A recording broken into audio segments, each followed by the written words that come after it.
البرنامج العام يقدم لكم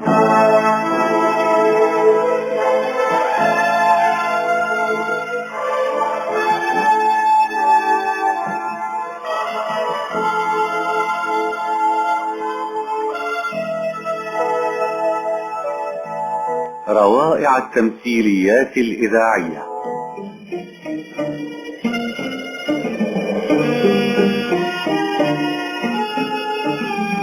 ألف يوم ويوم ويوم ويوم ويوم.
سعدت صباحا يا بنت السلطان. نعمت صباحا يا خالتي.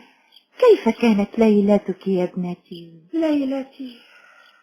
ايه مالك يا أميرتي؟ إنني يا خالتي لم أنم طول ليلتي. وفيما ذلك يا مولاتي الأميرة؟ أرقتني حكاياتك الكثيرة وسهرت مع أحداثها المثيرة. تسهرين مع حكاياتي وأعيش في أغوار ذاتي. فماذا رأيت يا مولاتي؟ رأيت نفسي عارية أمام نفسي وأدارت الأفكار رأسي. وماذا رأيت أيضا يا أميرة؟ أشياء كثيرة. ورأيت وفاء الرجال؟ بعض الرجال. هذه هي الحقيقة يا ابنتي. الناس معادن يا أميرتي، فيهم المعدن النفيس وفيهم المعدن الخسيس. هذه هي الحقيقة الأزلية. المسألة كما ترين مسألة شخصية وليست قاعدة كلية. إنك تذكرينني بقصة الأميرة عطرشان مع حبيبها زعفران. أهي قصة جديدة يا جلفدان؟ إنها قصة لو كتبت بالإبر على آماق البصر لكانت عبرة لمن اعتبر. وكيف كان ذلك بالله يا جلفدان؟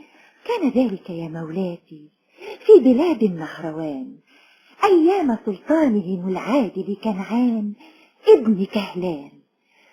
وكان لهذا السلطان وزير قريب اسمه لقمان، حكيم الزمان وعالم العصر والأوان. نعم.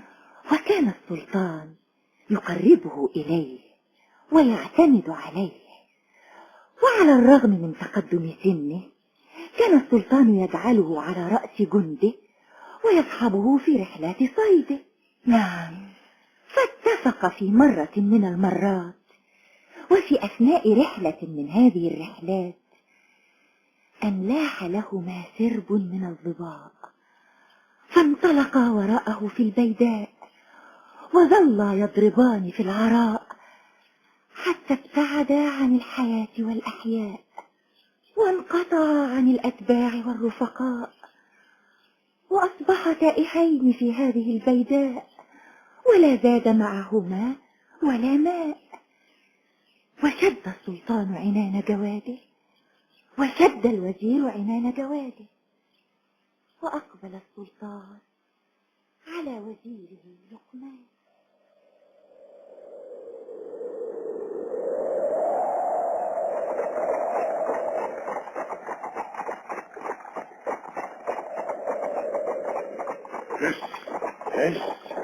لقمان، ماذا جرى يا مولاي السلطان؟ لقد ابتعدنا عن الأتباع والأعوان. انتظر يا مولاي السلطان، ألا نمشي في هذا الاتجاه؟ ولماذا لا نمشي في هذا الاتجاه أو في هذا الاتجاه أو في هذا الاتجاه؟ مسألة فيها اشتباه وقد تتوقف عليها الحياة. انظر يا مولاي، رمال لا تصل إلى مداها الأبصار تبتلع القوافل كما تبتلع السفن البحار. إنك تخيفني يا لقمان. ما كان لنا أن ننعزل عن الأتباع والأعوان. دعك مما كان، قل لي ماذا نصنع الآن؟ ليس أمامنا إلا طريقان، فإما أن يهتدي إلينا أعواننا أو يلطف الله بنا ويرسل إلينا من يدلنا. وأين منا أعواننا وقد انقطعنا هنا؟ ومن ذا يدلنا؟ نعم، من ذا يدلنا؟ الله، أنا. من؟ أنا، هذا أنا. بسم الله الرحمن الرحيم. انظر يا مولاي السلطان، إنه قزم ضئيل يا لقمان. انظر يا مولاي إلى لحيته، إنها أكبر من جثته. هذا القزم من أين ظهر يا مولاي السلطان؟ أين كان؟ ماذا تقولان؟ ما الذي أتى بك إلى هنا؟ أنا؟ بل أنتما، لماذا وكيف جئتما؟ لقد كنا ماشيين ولا ندري إلى أين، ثم ضللتما. هذا ما حدث لنا. إذا فقد وصلتما. هل تستطيع أن تدلنا وتهدينا سبيلنا؟ هو ذا طريقكما وهذا الباب سبيلكما. أي باب؟ هذا، ولا تسألاني كيف ولا لماذا. مولاي السلطان، لقمان، ما هذا يا مولاي السلطان؟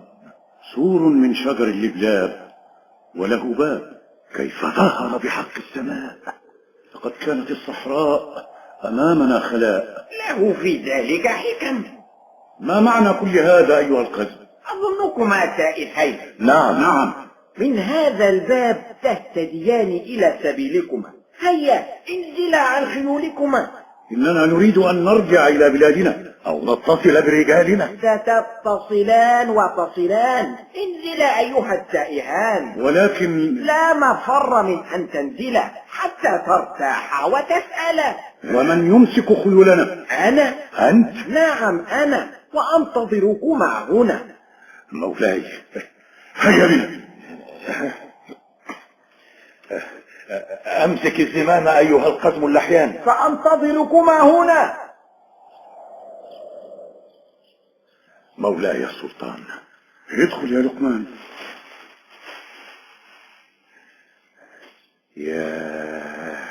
إنه بستان كبير، أنا في ذهول. ألم تكن هذه الصحراء أمامنا خلاء؟ كانت خالية من الحياة والأحياء، فكيف ظهرت فيها هذه الحديقة الشجراء؟ يفعل الله ما يشاء. وهذا القزم اللحيان الذي ظهر لنا وأرشدنا إلى هذا البستان، أيكون هذا القزم إنسانا مثلنا؟ هذه أمور تفوق عقولنا. قامته القصيرة ولحيته الكبيرة وظهور سور اللبلاب والباب في هذا القصر اليباب. على أي حال نحن في وضع أحسن الآن، في هذه الصحراء يا لقمان، بل في هذا البستان.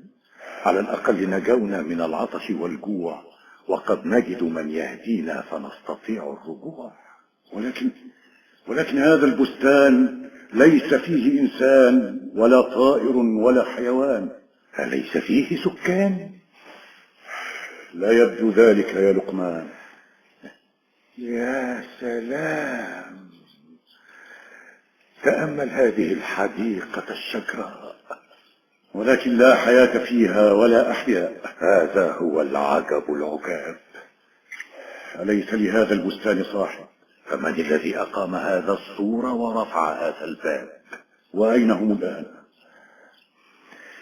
نحن نمشي يا مولاي السلطان، لعلنا أن نقف على سر هذا البستان.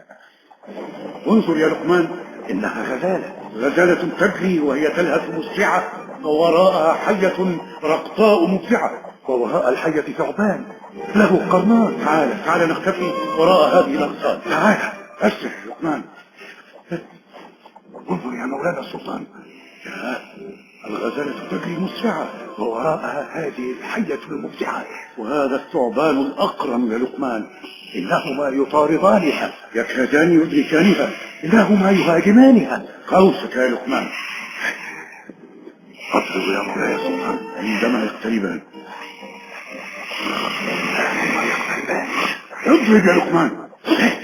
بسم الله بسم الله.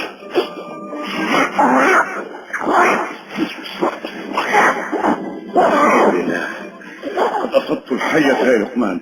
أما أنا فقد أصاب سهم الثعبان. المهم لقد نجت الغزالة من الحية والثعبان. لقد تأكد لنا الآن أن البستان فيه سكان من عالم الحيوان أو من عالم الجان. الله من أنت يا ذات الجمال الفتان؟ وكيف ظهرت الآن في هذا البستان؟ أنا الغزالة التي أنقذتماها الآن. غزالة؟ واسمي عطرشان. عطرشان؟ الأميرة عطرشان. كأن أباك سلطان. أبي هو الملك زعفران سلطان الجان. جان؟ عجبا يا لقمان، وأي عجب يا ملك الزمان. ماذا تقولان؟ بل ماذا تقولين أنت يا جميلتي؟ إنما عرفتكما بشخصيتي قبل أن أحكي لكما حكايتي. ما حكاية هذه الحية وهذا الثعبان؟ هذه الحية تجري ورائي من زمان. لماذا؟ لأتزوج من هذا الثعبان. تتزوجون الثعابين؟ لا نحن من الجن المؤمنين وهؤلاء شياطين. سيدتي ماذا تقولين؟ هذا الثعبان هو عمريط اللعين، وقد ظل يطاردني سنين، ولهذا لا أخرج إلا في حماية الحرس والأعوان، أو متنكرة في صورة طائر أو حيوان. وحدث أني تنكرت اليوم في صورة غزالة، وخرجت وحدي على هذه الحالة، ولكن العجوز الساحرة عرفتني عندما رأتني، وفي الحال تمثلت في صورة حية، وتمثل عمريط في صورة أفعوان، وحصلت المطاردة التي رأيتماها الآن. ما الذي يضحكك بحق السماء؟ خيالك جميل أيتها الحسناء. ليس خيالا ما أقول، ولكنه يخرج عن نطاق المعقول. يعلم الله أني شرحت لكما ما كان كما كان. أتصرين على أنك بنت ملك الجان وأنك أنت الغزالة التي أنقذناها الآن؟ كأنكما لا تصدقان. بنت ملك الجان؟ نعم، أنا بنت ملك الجان، وسأصحبكما إلى أبي الآن. إنكما لا تتصوران ما صنعتماه. لقد قتلتما عمريط وكفيتمانا أذاه، وإذا عرف أبي صنيعكما فسوف يحسن جزاءكما.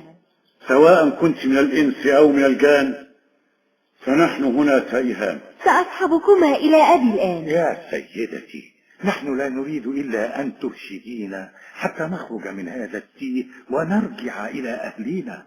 ولا تقابلان أبي. أرجوك أيتها الحسناء، نحن لا نريد إلا أن نخرج من هذه البيداء أو نتصل بالأتباع والرفقاء. هذا شيء بسيط في مقابل قتلكما عمريط. تفضل. إلى أين؟ ألستما تائهين؟ بلى يا سيدتي. ستخرجان الآن من هذا البستان فتجدان الشيخ زازان. زازان؟ نعم، ذلك الشيخ اللحيان الذي دلكما على هذا البستان لتنقذاني وتقتل الحية والثعبان. تقصدين القصد؟ نعم، ستجدانه في انتظاركما ومعه خيولكما وليقدم لكما مكافأتكما. نحن غريقان في هذه الفلاة، ولا يطلب الغريق أكثر من النجاة. لكما النجاة وقرة عينكما في الحياة. والآن سنفترق ونحن أصحاب. هذا هو الباب. تفضل تفضل.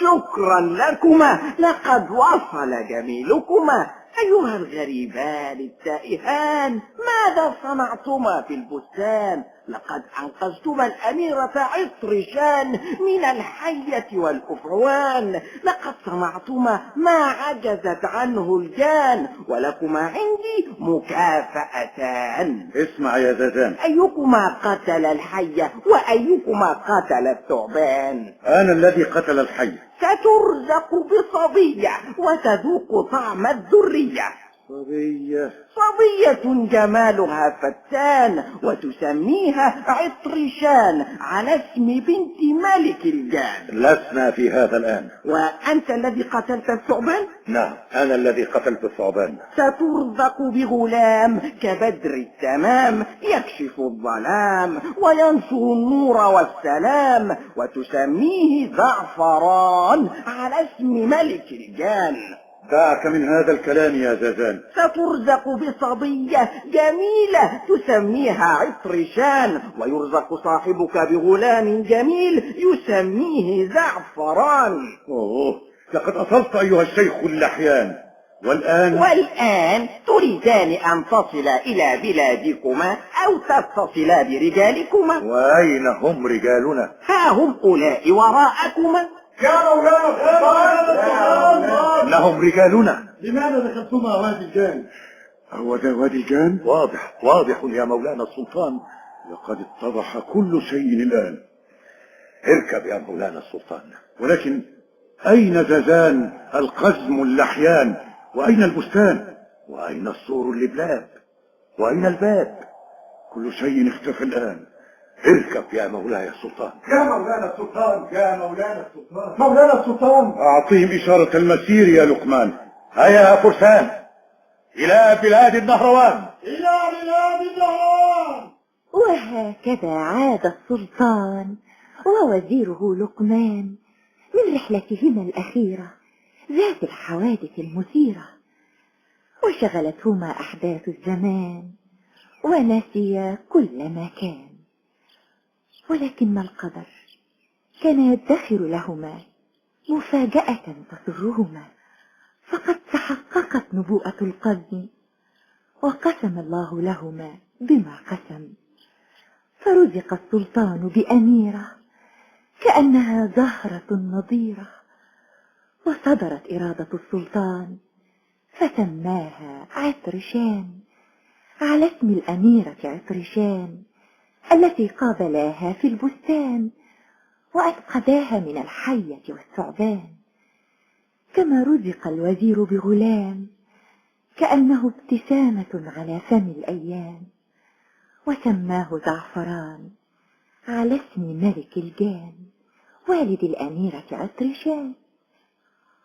ومرت الأيام وتعاقبت الأعوام، وشب الصغيران فإذا هما طفلان جميلان. وأسلم السلطان ابنته عطرشان إلى كاهن الكهان شومان ليشرف على تنشئتها ويقوم بتعليمها، بينما أشرف الوزير على تعليم ابنه الصغير. وفي يوم من ذات الأيام نزل السلطان إلى البستان، وجعل يمشي من مكان إلى مكان، حتى إذا اقترب من الخميلة صافحت سمعه أنغام ناي جميلة.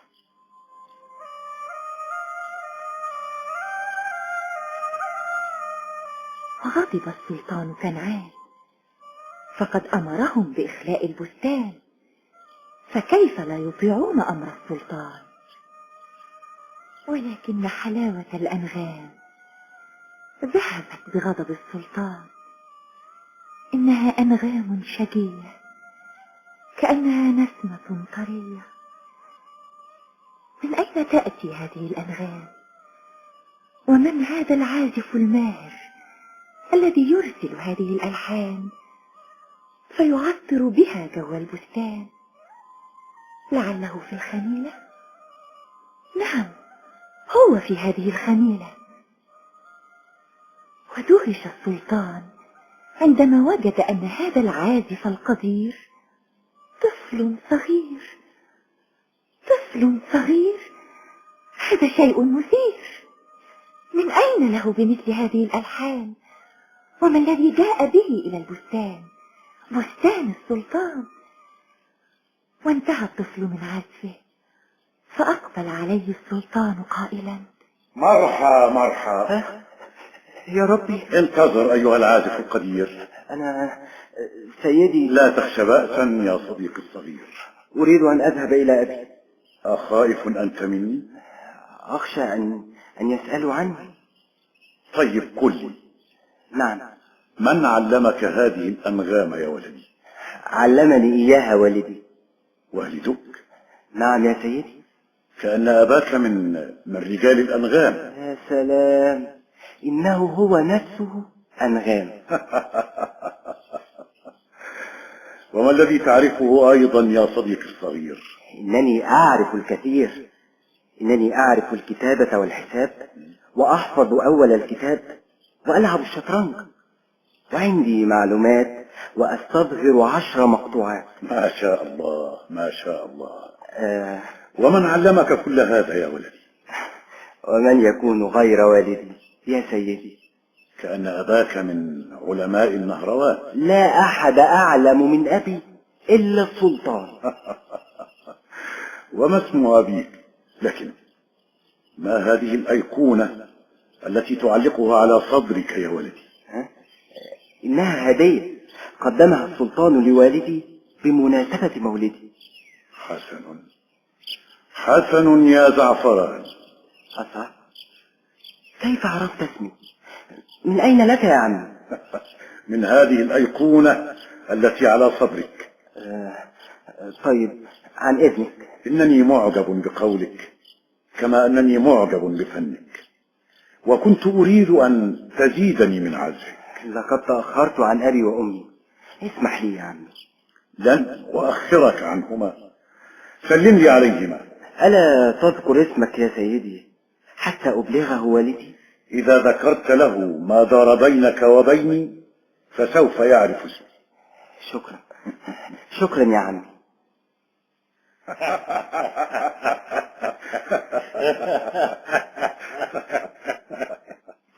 أخشى يا مولاي ألا يكون قد أحسن الكلام. بل أحسن في الكلام كما أحسن في الأنغام.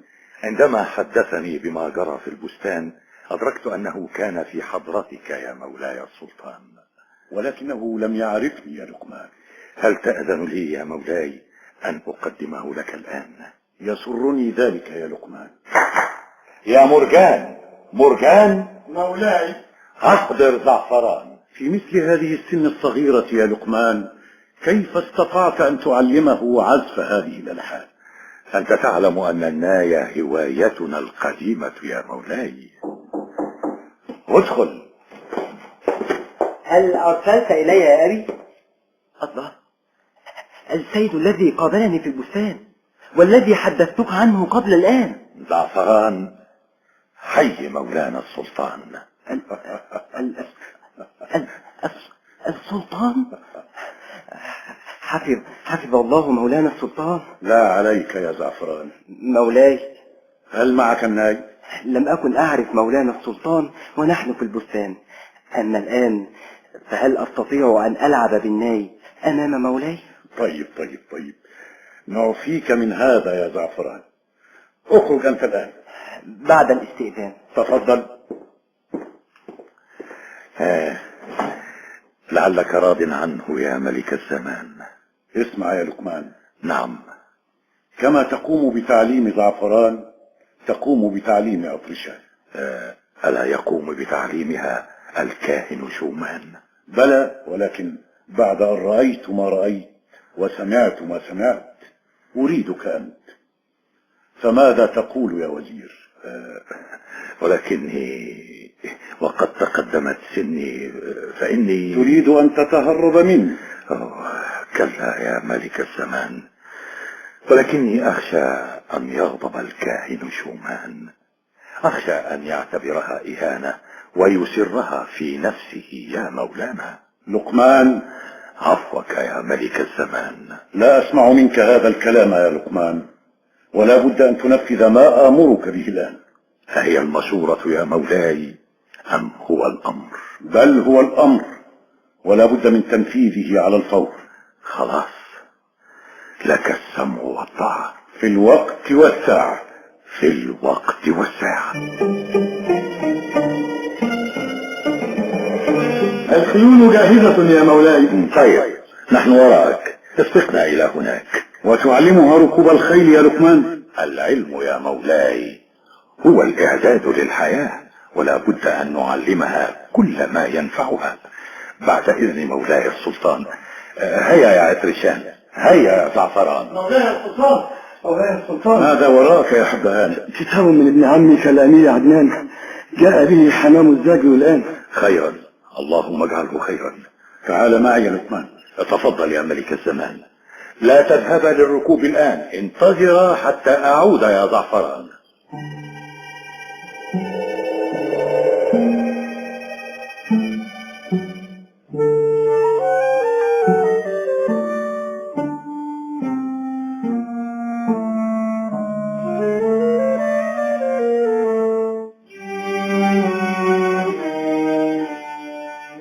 كانت بلاد النهروان في هذه الأيام تشهد بداية أحداثها الجسام، فقد نزلت بعض قبائل الغجر بالجبل ونصبوا خيامهم حول معبد زحل، وكان الوالي على الجبل من قبل السلطان هو الأمير عدنان، فأرسل إلى السلطان بكتاب عاجل مع الحمام الزاجل، وأمر السلطان أن عقد الديوان وعرض عليه كتاب الأمير عدنان.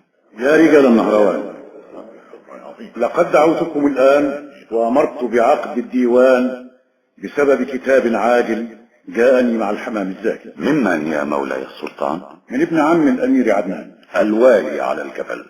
خذ اقرأ كتابه يا لقمان. أمرك يا مولاي. من الأمير عدنان إلى مولانا السلطان كنعان.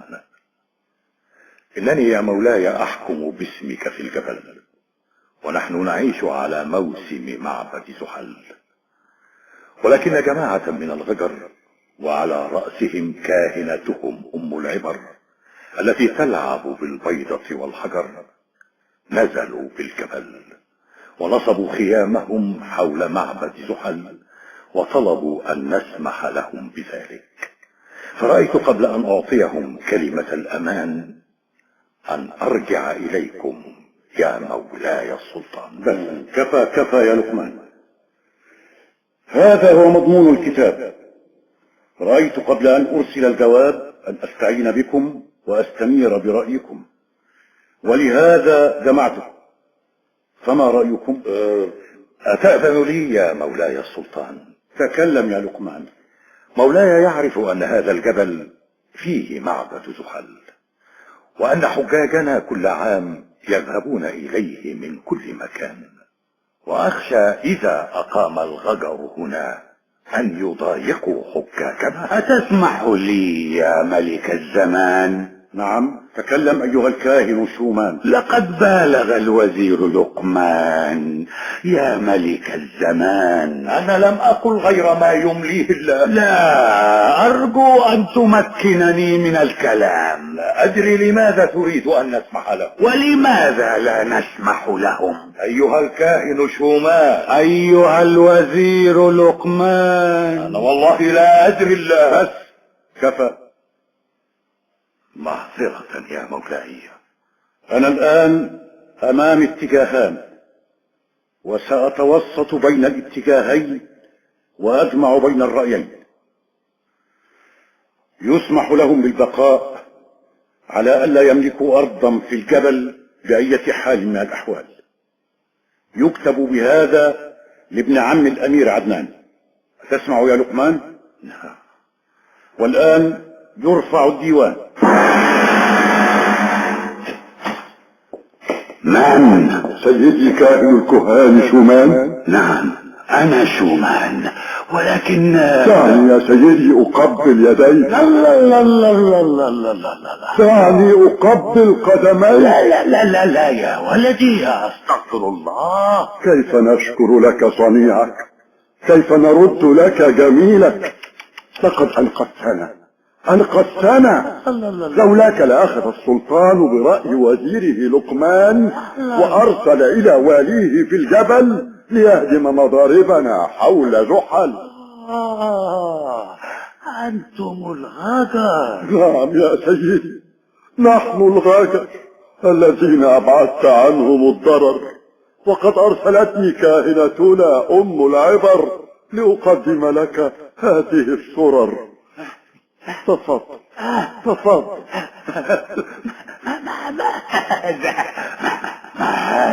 إنها هدية صغيرة لكنها تعبر عن معاني كبيرة. بل هي شيء كثير.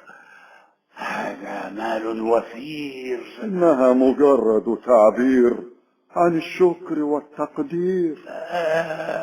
أنت ما اسمك يا؟ أنا خادمك الأمين واسمي كاهين. اسمع يا كاهين، خادمك الأمين. هل رأك أي إنسان وأنت تدخل علي الآن؟ هلا يا سيدي. حسنا يا كاهين، فإنني أخشى ألسنة المتقولين. وما عساهم يقولون أولئك المتقولون؟ الله يعلم أنني ما وقفت إلى جانبكم حبا في سواد أعينكم. فلم إذن أيدت وجودنا في الجبل ومضاربنا حول معبد زحل؟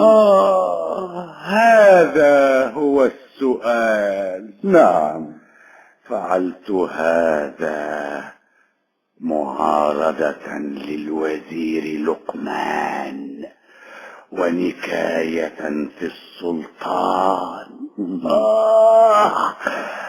لقد وجه السلطان لي لطمة كبيرة حين انتزع مني تربية الأميرة، ينتزعها من كاهن الكهان ويسندها إلى وزيره لقمان. يا للمهانة، أليست هذه إهانة؟ وكيف يسمح بهذا مولانا؟ إنك يا ولدي لا تعرف أسرار القصور، ولا تعرف كيف تدبر الأمور ولا كيف تدور.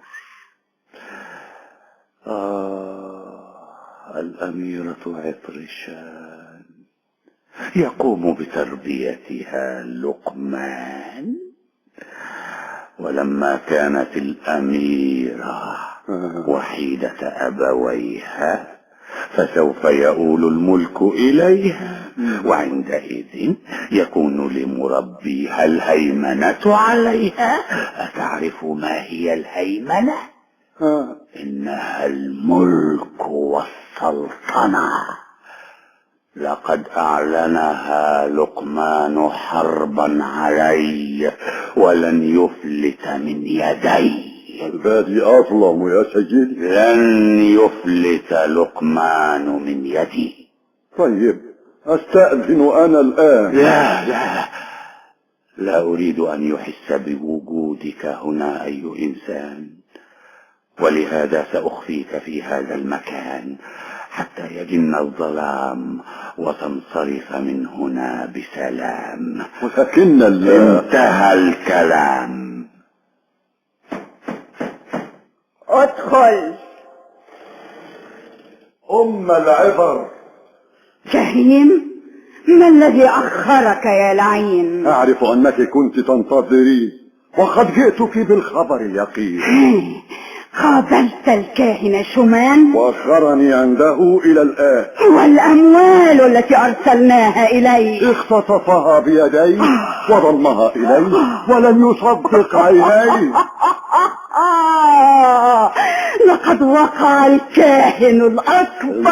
انتظري، فإن هناك ما هو أخطر. ما دام قد قبل المال فقد مات.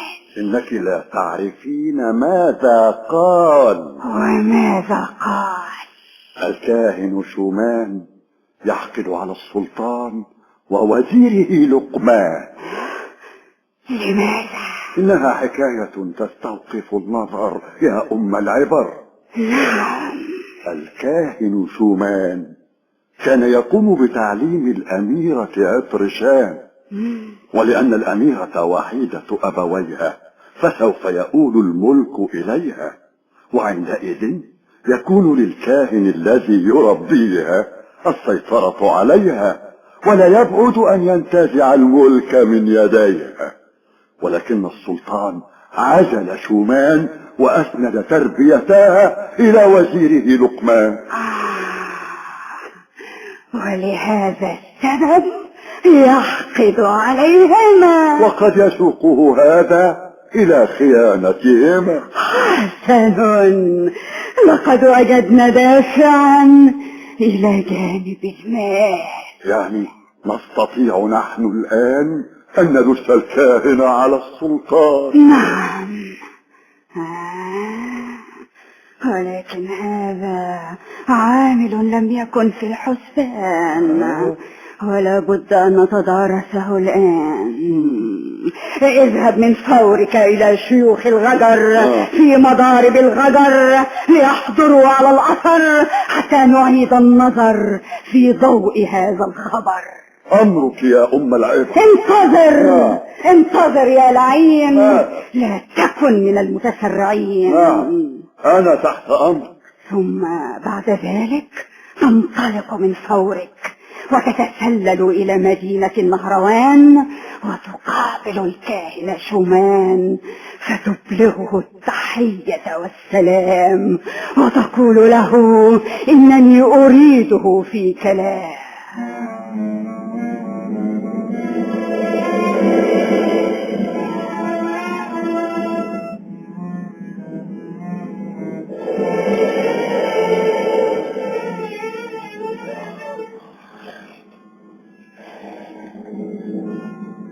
أم العبر. كاهن؟ سوف لا تصدقين. ماذا وراءك يا لعين؟ الكاهن الأكبر يا أم العبر. ما باله؟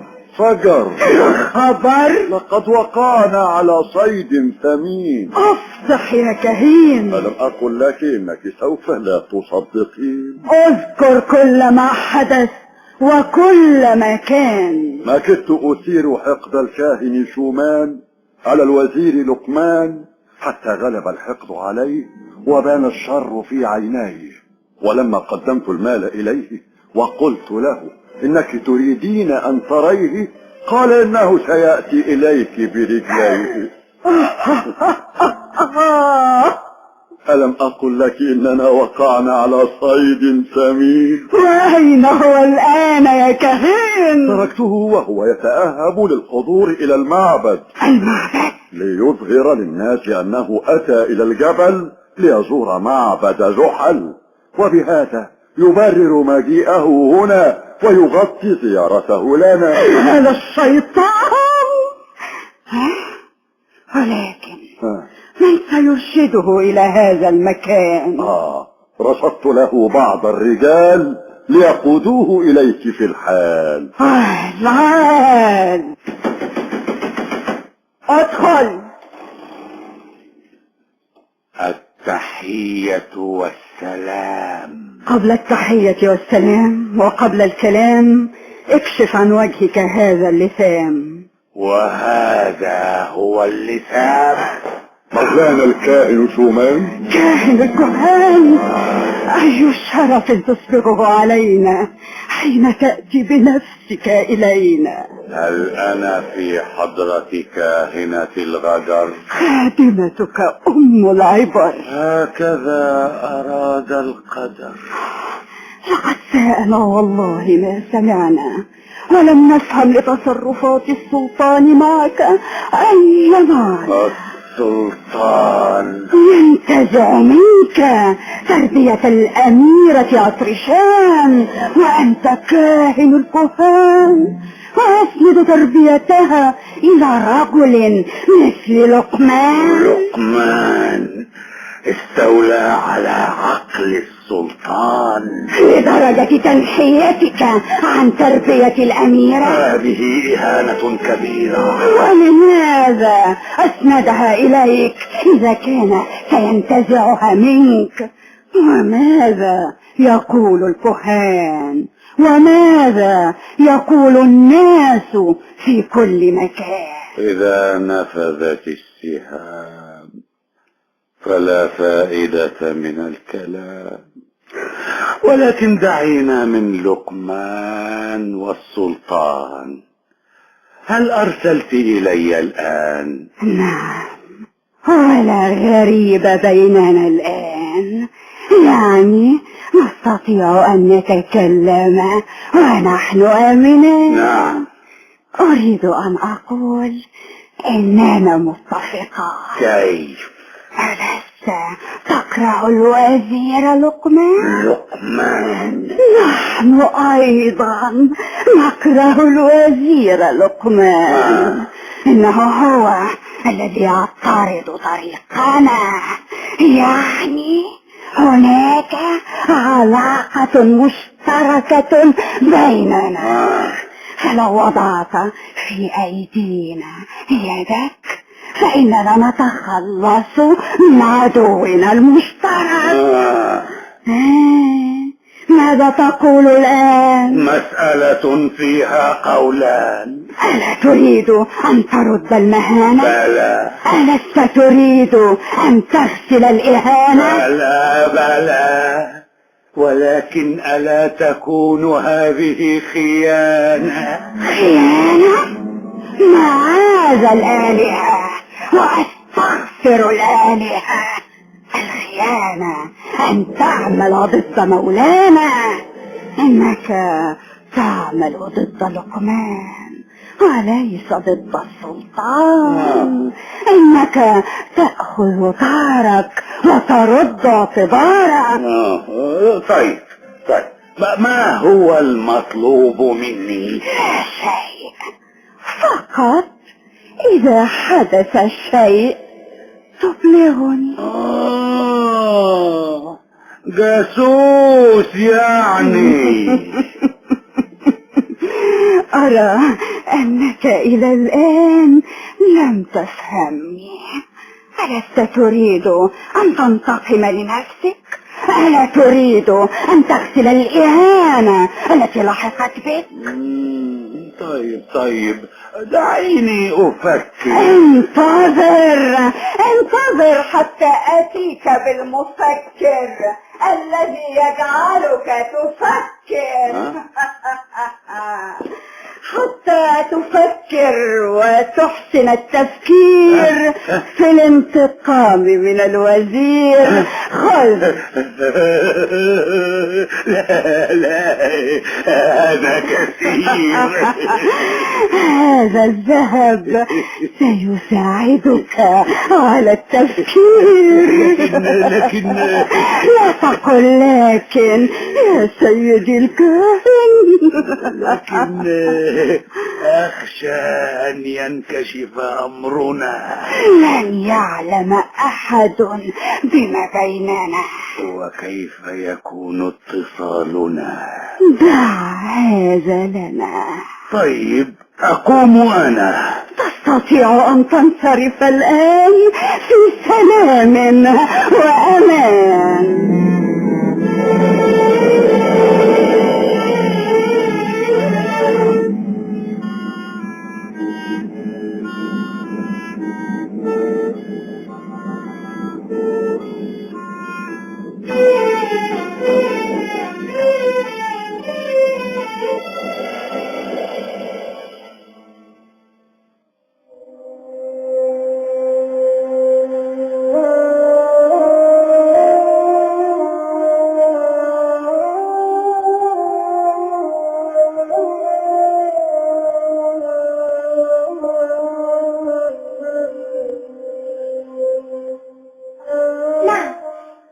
يا زعفران. عطرشان. زعفران، لقد أصبحت أفهم لغة الألحان. وماذا فهمت منها الآن؟ فهمت أنك تدعوني إليك، ولهذا أقبلت عليك. أليس كذلك يا زعفران؟ بلى، هو ذلك يا بنت السلطان. ونبتت بذور المحبة بينهما، ونمت مع نموهما، وشهدت خمائر البستان ومغاني النهروان ميلاد قصة حب وغرام، ظلت تنمو مع الأيام ومرور الأعوام، حتى يفلع الصغيران وأصبحا شابين يملآن العين. وآن للسلطان أن يحجز الأميرة في القصر ويكتفي من تعليمها بهذا القدر. وأصبح زعفران بدونها فإذا الحياة لا طعم لها، فانطلق إلى البستان وجلس حيث كان يجلسان، وأخرج الناي من جيبه وجعل يترجم بأنغامه عن حبه، فارتفعت الألحان وانتشرت في كل مكان كما ينتشر العطر والريحان.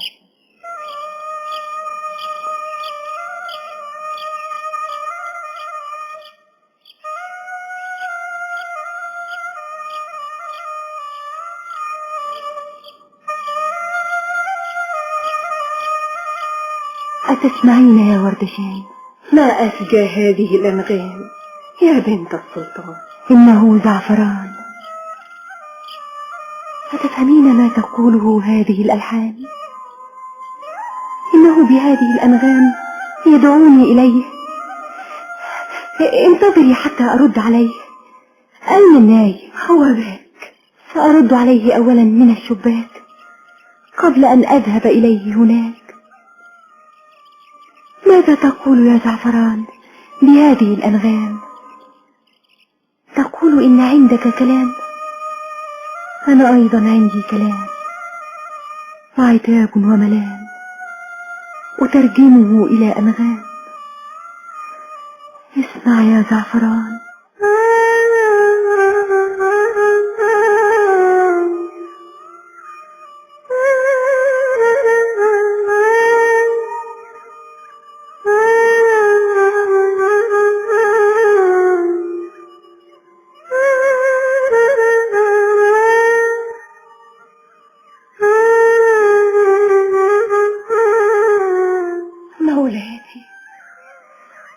وردشان، كأنكما تتكلمان وتتفاهمان بهذه الألحان.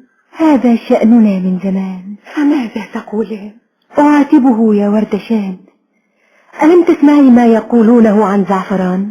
الكلام يتناثر من مكان إلى مكان. ما كان لزعفران أن يثير عليه الكهان.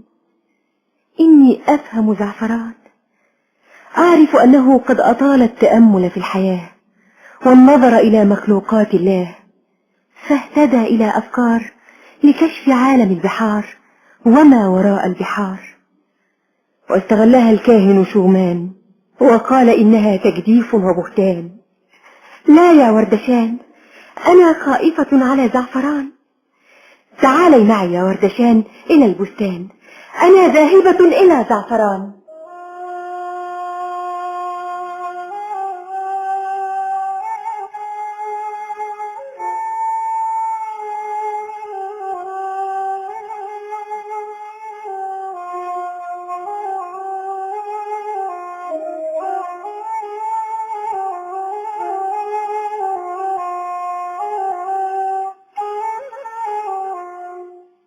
زعفران. عطرشان. ما هذا الذي تفعله يا زعفران؟ شعرت بالوحشة يا عطرشان فناجيتك بهذه الألحان. أنا لا أتكلم عن هذا. ماذا؟ لقد أثرت عليك المعبد، بل ذهبت إلى ما هو أبعد. ولماذا يغضب المعبد؟ لا تحاول الإنكار يا زعفران، فالناس يتكلمون في كل مكان. أنا لا أنكر شيئا من كلامي يا بنت السلطان، وما زلت أقوله إلى الآن، إن هذه البحار المترامية لابد أن تكون وراءها عوالم ثانية. زعفران.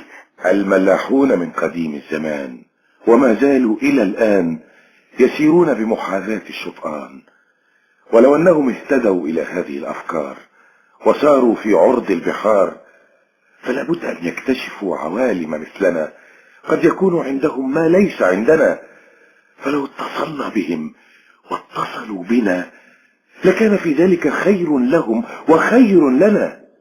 فما الذي يغضب المعبد في هذا ولماذا؟ لأنه يخالف ما ورد في كتابهم المقدس يا زعفران.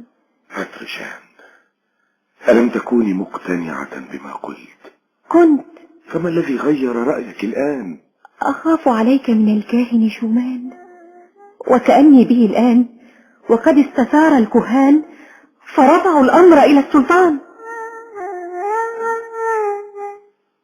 زعفران. اسمعي يا هترشان، هذا أبي يناديني، انتظري حتى أرد بالناي عليه وأقول له إني ذاهب إليه. وأنا أيضا ذاهبة إلى عمي لقمان، سأشكوك إليه يا زعفران.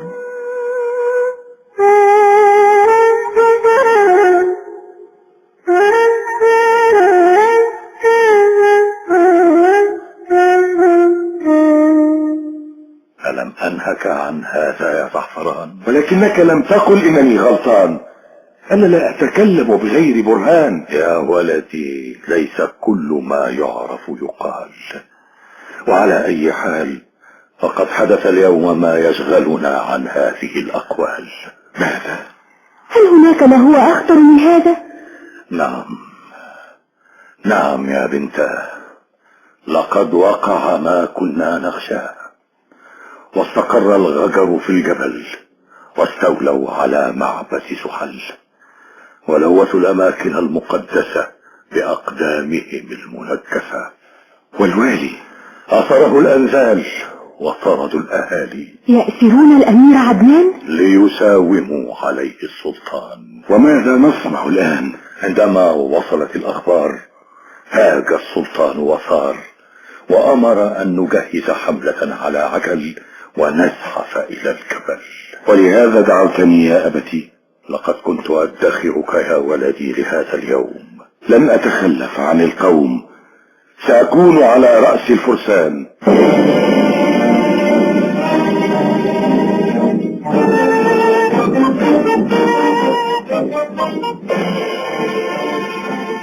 تكلم باختصار.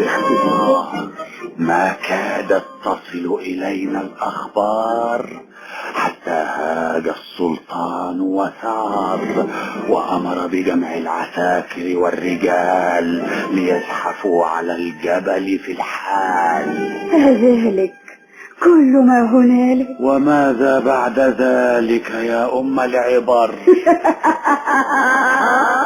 الله، أنا أم العبر، أنا كاهنة الغجر، ألعب بالبيضة والحجر. إني أتكلم عن جيوش السلطان. كل شيء محسوب يا شومان. لقد أحسنت حين كشفت لنا خطة السلطان. سيكون المعبد في يدنا، ولن نمنع الحجاج من مجيئهم هنا. لن نرد الناس عن الحج والزيارة، وسيكون موسم الحج موسما للتجارة. وفيما عدا ذلك فنحن كما ترى في أعلى الجبل محصنون، لا يستطيع أن يصل إلينا المهاجمون. وإذا وصلوا إلى هنا؟ إذا وصلوا إلى هنا وحاولوا أن يصعدوا لنا يقعون تحت مرمى سهامنا. ولهذا ننال منهم ولا ينالون منا، ونحول بينهم وبين الصعود إلينا. طيب كفى أنا خارج الآن. تستطيع أن تخرج بأمان. لا تنسى أخبار السلطان. كل شيء بأوان.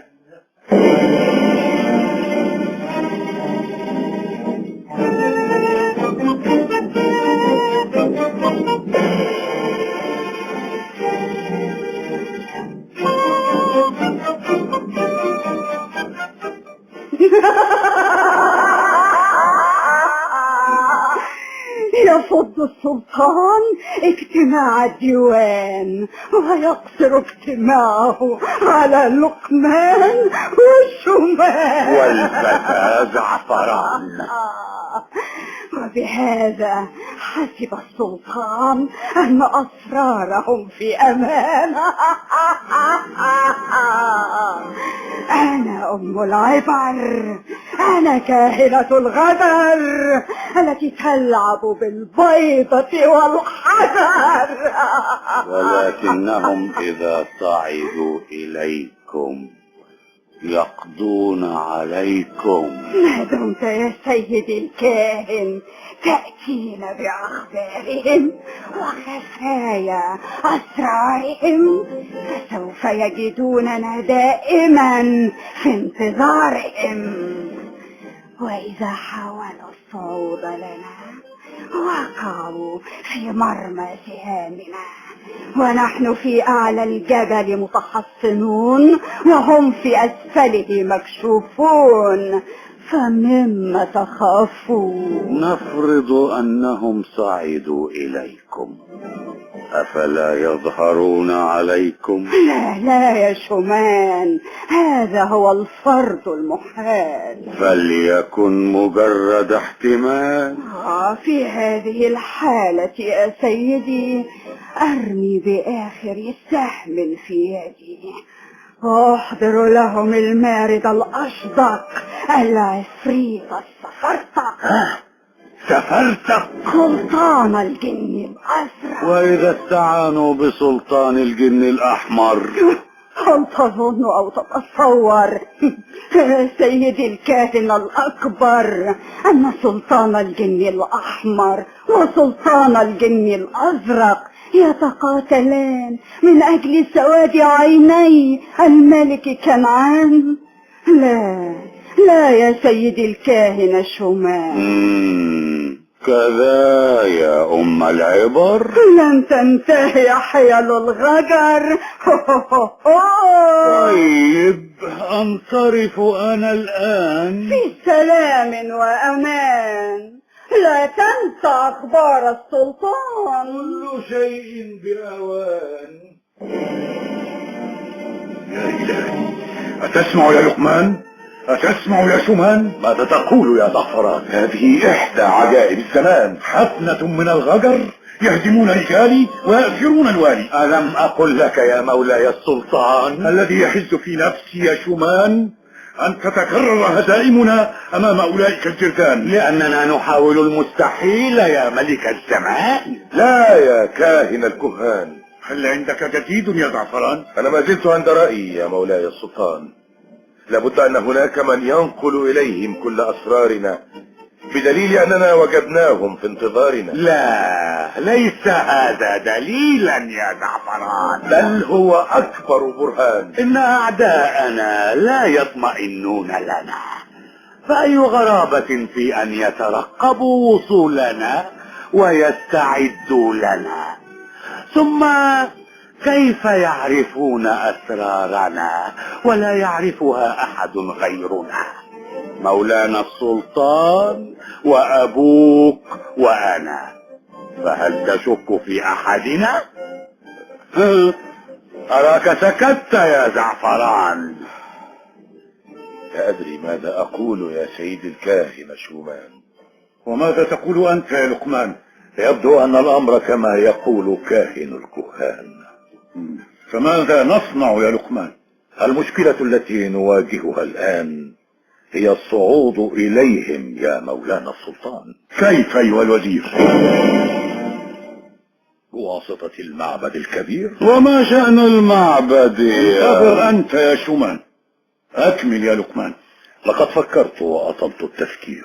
وعلى ما انتهيت أيها الوزير؟ أنت تعلم يا مولاي أنه سيأتي موسم الحج. نعم. وأن الحجاج سيذهبون إلى المعبد من كل فج. نعم.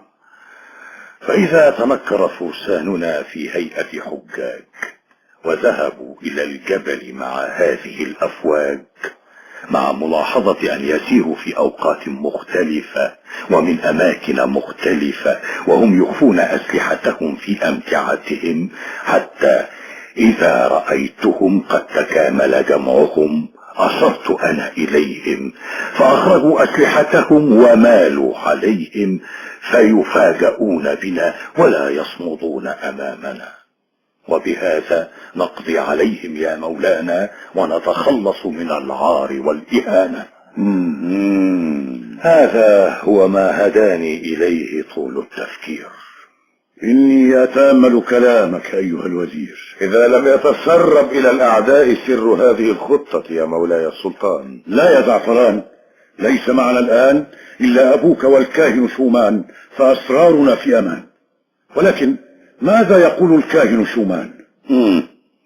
أقول إنها خطة محكمة يا مولاي السلطان، لولا أنها تحتاج إلى زمان. بالضبط، وقد سبق أن قلت إنها تحتاج لبعض الوقت، ولن يضيع الوقت هدرا يا مولاي السلطان. كيف يا زعفران؟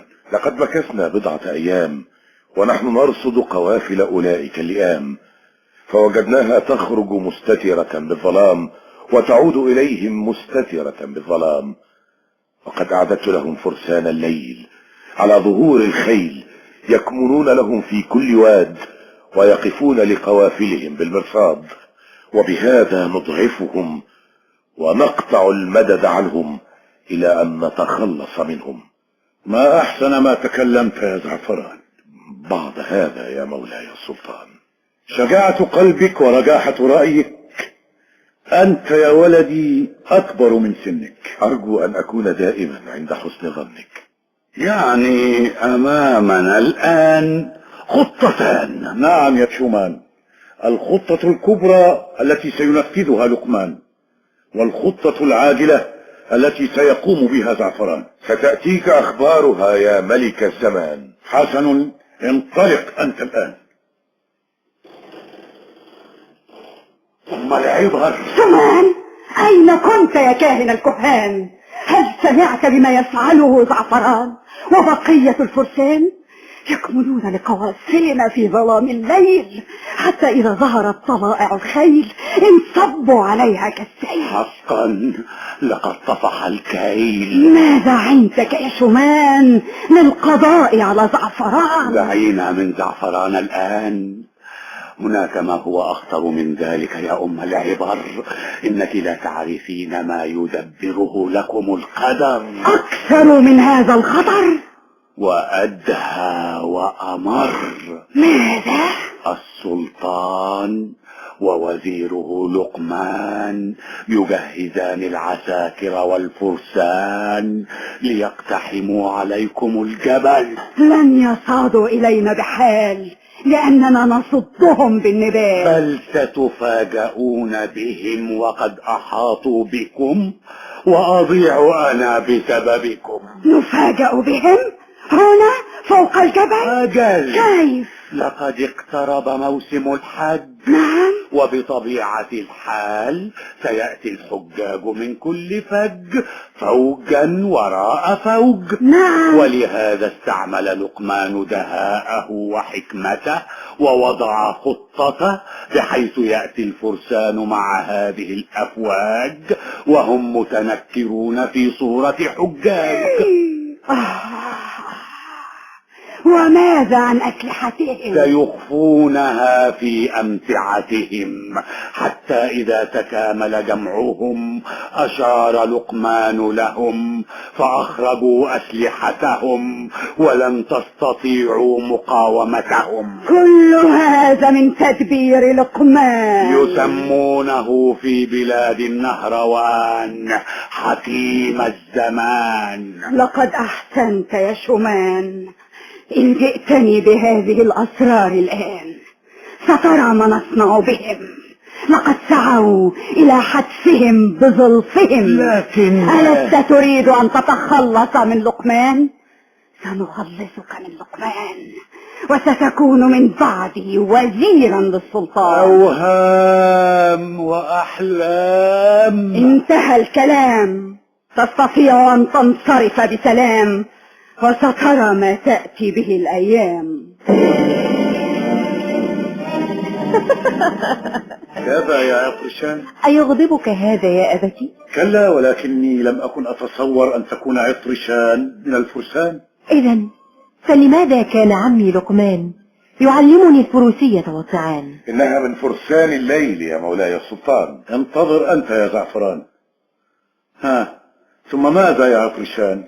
ثم نصبنا لهم الكمين وبقينا منتظرين حتى إذا أقبلت القافلة وهي حافلة أشار إلينا زعفران فأحطنا بهم من كل مكان، وقتل من قتل وهرب من هرب، ووزعنا على الفرسان الغنائم والسلب.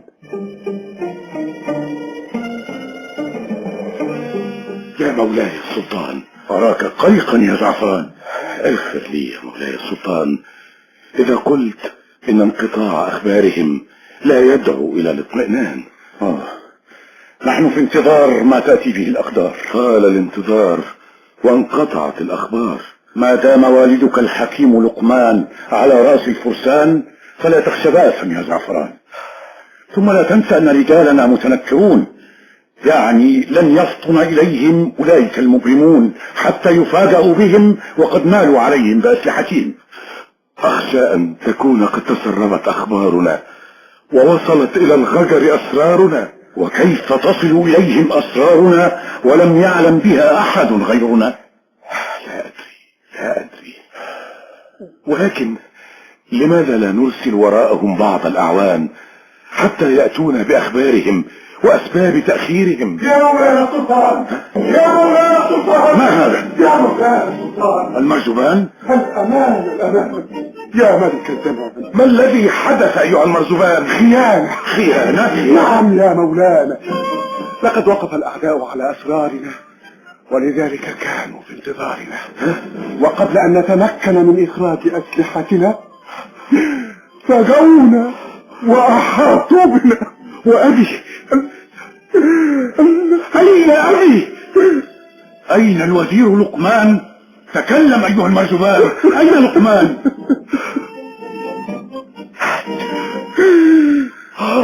استطعنا أن نحضر جثته معنا ونحن أبي لا حول ولا قوة إلا بالله. لك يا مولاي طول الحياة. يقتلون الوزير لقمان حكيم الزمان، ولكن كيف حدث هذا وكيف كان وأين بقية الفرسان؟ اذكر لي كل شيء يا مرزبان. لم نكتشف أن هناك خيانة إلا بعد أن انكشفنا يا مولانا. كيف كانت أسلحتنا داخل أمتعتنا ولم نعرف أنهم كانوا يراقبوننا، حتى إذا تكامل جمعنا أحاطوا بنا وحالوا بيننا وبين متاعنا فحرمونا من سلاحنا. على أي حال سوف نعرف السبب. اليوم ليس يوما للحزن ولكنه يوم للغضب. يعلن الحداد في جميع أنحاء البلاد ويحرق جثمان الوزير في احتفال مهيب كبير يليق بمقام الوزير لقمان حكيم الزمان.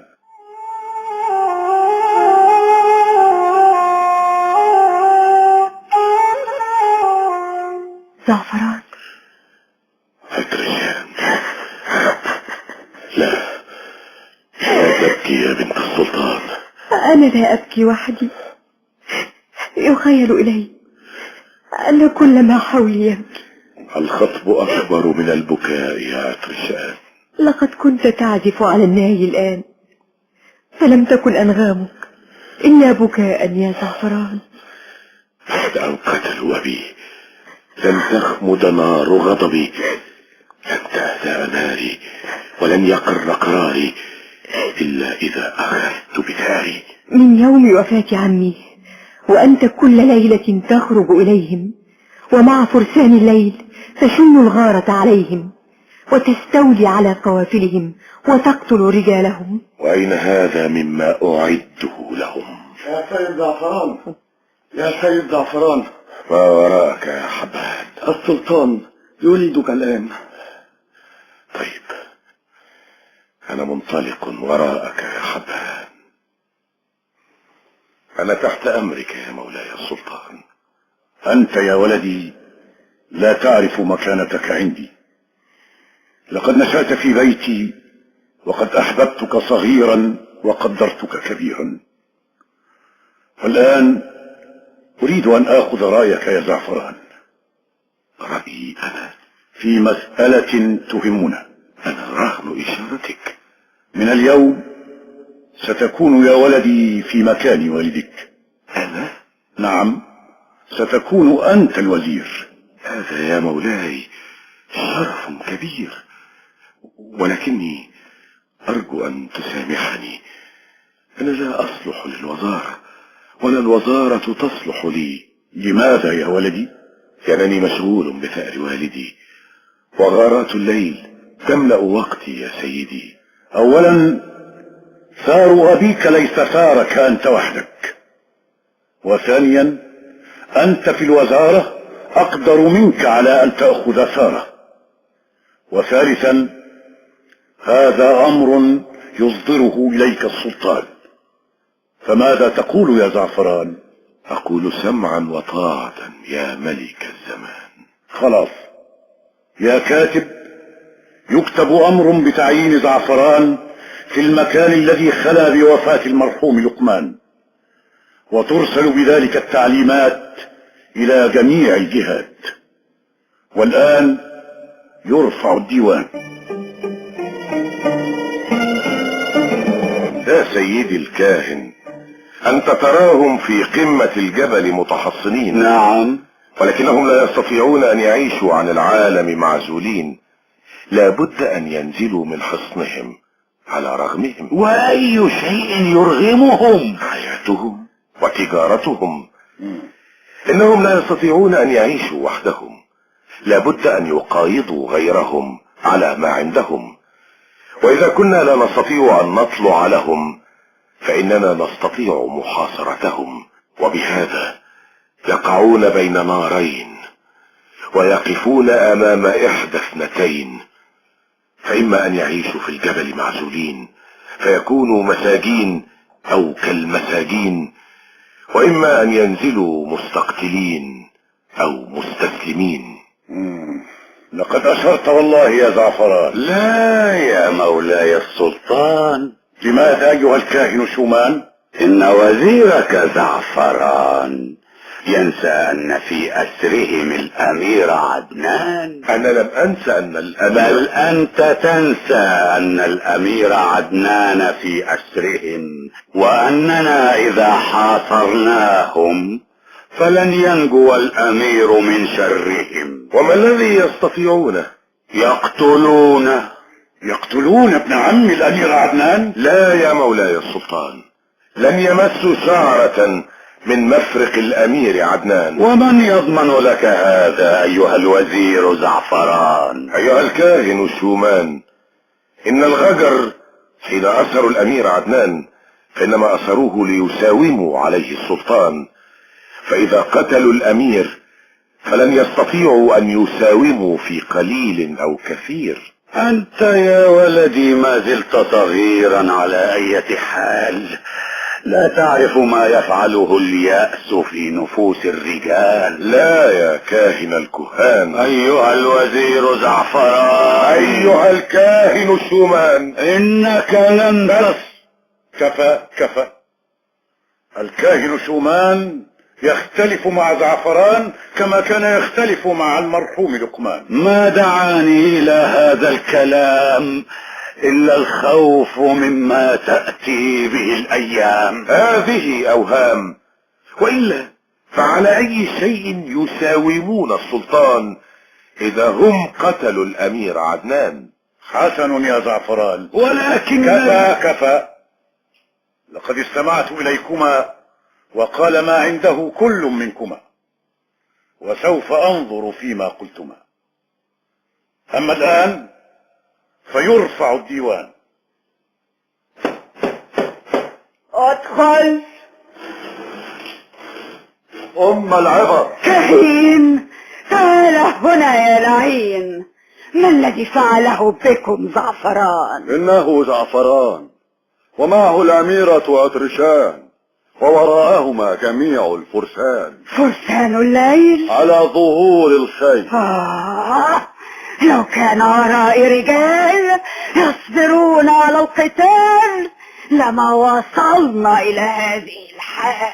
إنهم ليسوا من البشر، إنهم جن يا أم العبر. اسكت يا عرة الغجر. قدر؟ لا تتكلم عن القدر. ماذا نصنع يا أم العبر؟ كل ليلة يغيرون علينا ويستولون على القوافل الواردة إلينا. يا ويلي منكم ويا ويلي عليكم. ما دام هناك زعفران فلا استقرار ولا أمان. زعفران؟ لابد أن ننتهي من زعفران كما انتهينا من أبيه لقمان. من بالباب؟ الكاهن الأكبر. نهاره أكبر. تعال يا كاهن الكهان. كاهن الكهان لا يهان. ألم تسمع بما يفعله زعفران؟ ألم تسمعي أنت بما يدبر لكم في هذا الوقت؟ أصبح يا شمال. عرض زعفران على السلطان أن يحاصر الجبل بالجنود والفرسان حتى يفرض عليكم القتال، أو كما قال. يا للشيطان. هذا يؤكد ضرورة التخلص من زعفران، وهذه مهمتك أنت أيها الكاهن شمال. أنا؟ نعم أنت. أسمعت؟ وما الذي أستطيع أن أفعله؟ تقتله. أقتله؟ ألا تعرف القتل؟ أنا أرتكب جريمة القتل. لقد ارتكبتها بالفعل. ألست تجيئنا بأخبارهم وكل أسرارهم فتتسبب في قتل فرسانهم؟ ولكن أصدر موقفك أيها الكاهن قبل أن يعرفوا أنك جاسوس خائن. إننا نستطيع أن نكشف خيانتك عند لا يا أم العبر، لا ولكن انتظروا معشر الغجر، انتظروا. ألستم تريدون أن يقتل زعفران؟ سيقتل زعفران، ولكن لن يقتله شمال. فمن يقتله يا كاهن الكهان؟ سيقتله السلطان. يقتله السلطان؟ نعم. كيف يا شمال؟ هذه مهمتي أنا. دعوني أخرج من هنا، لقد انتهيت إلى قرار. ونحن في الانتظار. ستأتيكم الأخبار.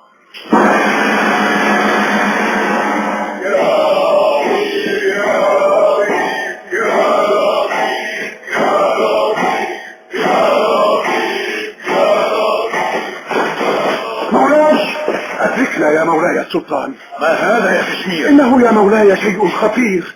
الكهنة احترقوا المعبد وخرجوا في ملابس الكهانة وقد رفعوا كتابهم المقدس يا مولانا، والناس حولهم يضجون ويصرخون ويبكون. وأين كاهن الكهان؟ إنه يتقدم هذه الجموع يا مولاي السلطان. معنى هذا أنه يقودهم ويمشي أمامهم، وقد رفعوا أعلامهم ودموعهم تسبق كلامهم. أدخلوا بعضهم لنرى ما عندهم. وقت الكهانة.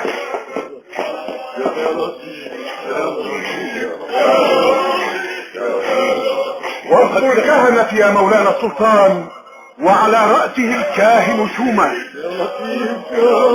تقدموا أيها الكهان. الأمان الأمان يا ملك الزمان.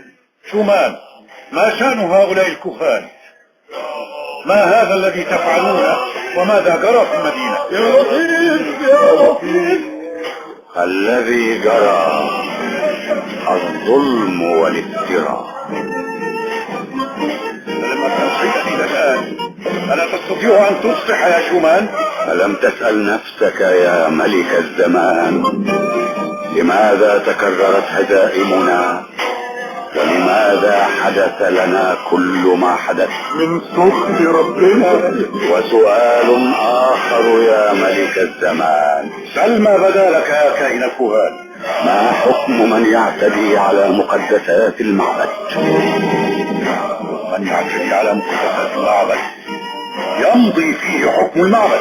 أي إنسان مهما كان. ولكن ما الحكاية يا شومان؟ الوزير الذي صنعته يا مولاي السلطان زعفران المعبد يا مولانا أكبر إهانة وأشعلها فتنة في المدينة وصارت مدينة ملعونة. ما هذا الذي تقولونه؟ يطعن في مقدساتنا يا مولانا السلطان. إنكم تذكرونني بما كان.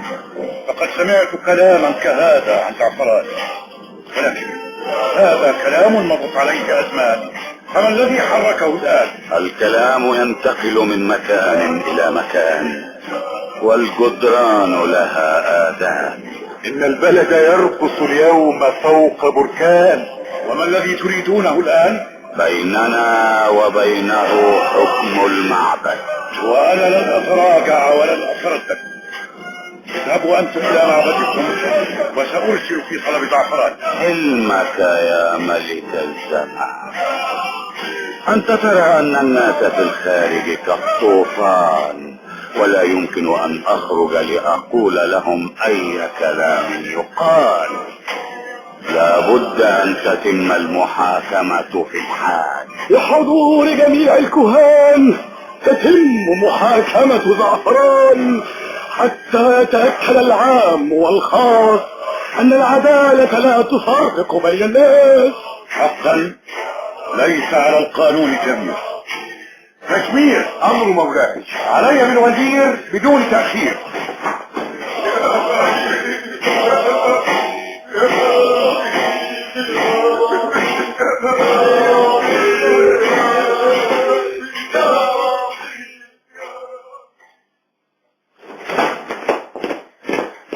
زعفران، الفريشان، ماذا تصنع يا زعفران؟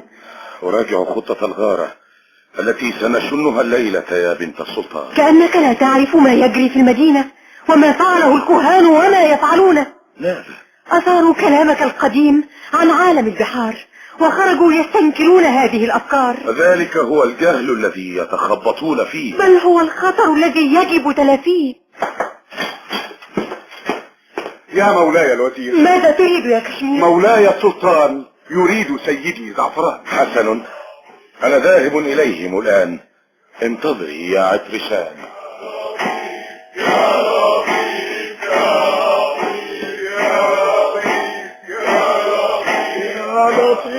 يا لطيف. المدينة أصبحت ملعونة. لابد أن يمضي حكم المعبد. ارفع مقتك وغضبك عنا. يا لطيف يا لطيف. أتأذن لي يا مولاي السلطان؟ نعم، تكلم يا زعفران. الملاحون من قديم الزمان وما زالوا إلى الآن يسيرون بمحاذاة الشطآن، فلو إنهم اهتدوا بهذه الأفكار وصاروا في عرض البحار فلا بد أن يكتشفوا عالما مثلنا، وقد يكون ما ليس عندهم عندنا.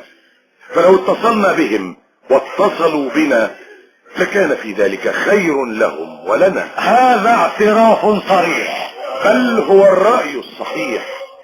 ولا أدري لماذا يغضب الكهان.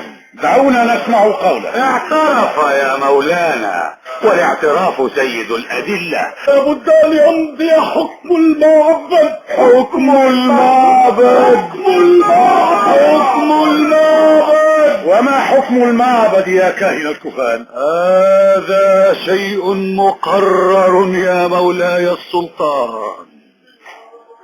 يقدم زعفران إلى المذبح ويضحى به ويذبح. إذا سال دمه ارتفعت اللعنة عن المدينة وزالت أسباب الألسنة. طيب يؤجل الحكم على زعفران ساعة زمان أتقدم فيها بقربان وأذهب إلى المعبد فأصلي وأتعبد وأفتح قلبي إلى الله وأسأله أن يلهمني هداه ويلطف بنا في قضاء. ويبقى معنا الوزير. ويبقى معكم الوزير. وذهب السلطان إلى المعبد وجعل يصلي ويتعبد ويسأل الله الفرج وهو في غاية الحرج، وفتح قلبه إلى الله واستغرق في الصلاة. وفجأة